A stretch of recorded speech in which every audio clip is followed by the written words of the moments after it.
ఆత్మాలోకము అంటే ఆత్మ ప్రకాశము ఈ లింగ శరీరంతో సహా అంతటా వ్యాపించి అన్నిటినీ అల్లుకొని ఉంది.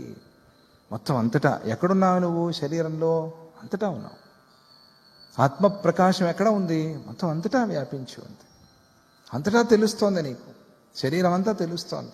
అది మొత్తం శరీరం అంతా కూడా వ్యాపించి అది అన్నిటినీ పూర్తిగా అల్లుకునే ఉంది.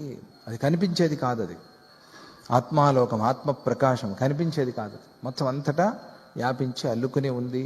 మరియు జాగ్రత్త కాలంలో ఈ దేహగ్రహం యొక్క మేడ మీది గదులలాగా ఉన్నటువంటి ఆ కనుగుడ్లలో యజమాని అయిన జీవుడు విశేషంగా నివసిస్తున్నాడు.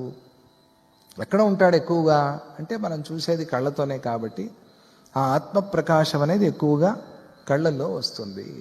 అందుకనే ఆ కంటితో గురు దర్శనం, ఆ కంటితో భగవద్ దర్శనం, దేవాలయానికి వెళ్ళటం. అప్పుడు ఏమవుతోంది అంటే ఈ ఆత్మ ప్రకాశానికి ఆ అసలైన ఆ శక్తి, అసలైన ఆ పరమాత్మతత్వం తెలియటానికి ఇది ఉపయోగపడుతోంది ఈ కంటితో. అందుకనే మంచిగా దర్శనం చేసుకో, మంచిని దర్శనం చేసుకో. పునర్దర్శన ప్రాప్తిరస్తు అంటామే ఆ రకంగా. ఎందుకంటే ఆ యజమాని అక్కడ ప్రధానంగా ఉండి అక్కడి నుంచి చూస్తున్నాడు, అక్కడి నుంచి అంతా గమనిస్తున్నాడు, అంతా చూసుకుంటున్నాడు, అక్కడ ఉన్నాడు. ఒకవేళ కళ్ళు కనిపించట్లేదండి మాకు అంటే లోపలే చూస్తాడుగా.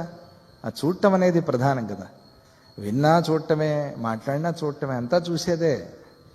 చూశావని నువ్వు మాట్లాడుతున్నావు, చూశావని నువ్వు వింటున్నావు కదా. నువ్వు వినికిడి ద్వారా చూస్తున్నావు అంతే. చీకట్లో చెవులతో చూస్తున్నావు నువ్వు, ఇక్కడ ఇది ఉంది అక్కడ అది ఉంది అని. తాకి చూస్తున్నావు స్పర్శతో, అంతే కదా. మొత్తాన్ని నువ్వు చూస్తున్నావు. మనం అనుకునేది కళ్ళతోనే చూస్తాము అని కాదు. కళ్ళతో చూసేది మామూలుగా అందరూ వస్తువులన్నీ బాగా స్పష్టంగా కనిపిస్తాయని.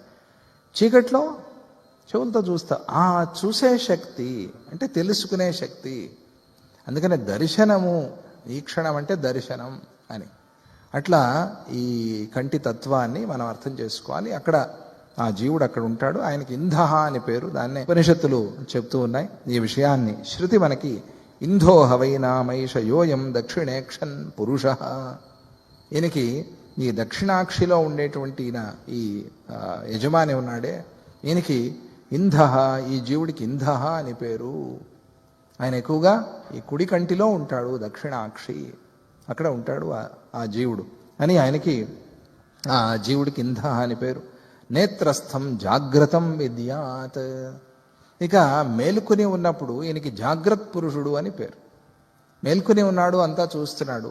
జాగ్రత్తలో అక్కడ ఉండి అంతా కూడా గమనిస్తున్నాడు, అంతా చూస్తున్నాడు. జీవుడు ఆయా శరీరాల్లో ఆ కంటిలో ఉండి అంతా చూస్తున్నాడు, అంతా గమనిస్తున్నాడు.